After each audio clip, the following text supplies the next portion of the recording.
আসসালামু আলাইকুম। সবাই কেমন আছেন? আশা করি ভালো আছেন। ব্যাংকের গ্রাহকদের জন্য বাংলাদেশ ব্যাংক দুটি সুখবর দিলেন।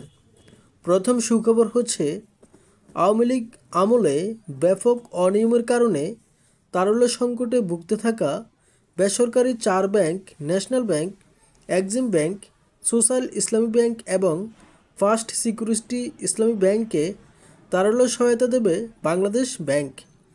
মূল্যস্ফীতি নিয়ন্ত্রণে রাখতে টাকা না ছাপিয়ে নিজস্ব ব্যবস্থাপনায় এই অর্থ সহায়তা দেবে কেন্দ্রীয় ব্যাংক।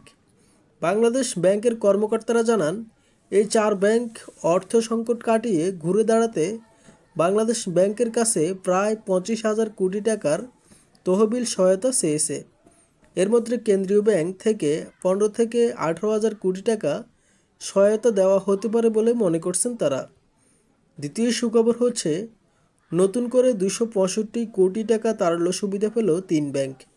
অনিয়ম ও দুর্নীতির মাধ্যমে ঋণ বিতরণের কারণে তারল্য সংকটে থাকা ব্যাংকগুলোকে নিয়মিত তারল্য গ্যারান্টি দিচ্ছে কেন্দ্রীয় ব্যাংক। এই গ্যারান্টির আওতায় আর্থিকভাবে সবল 4টি ব্যাংক সংকটে থাকা 3টি ব্যাংকে 265 কোটি টাকা ধার দিয়েছে। দাঁড় পাওয়া 3টি ব্যাংক হলো ফার্স্ট সিকিউরিটি ন্যাশনাল ও এক্সিম ব্যাংক।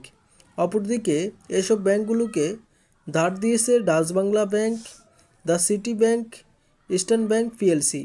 বাংলাদেশ ব্যাংকের তথ্য বলছে, সংকটে থাকা 7টি ব্যাংকে গত অক্টোবরের শুরু থেকে এ পর্যন্ত মোট ধার দেওয়া হয়েছে 7,050 কোটি টাকা।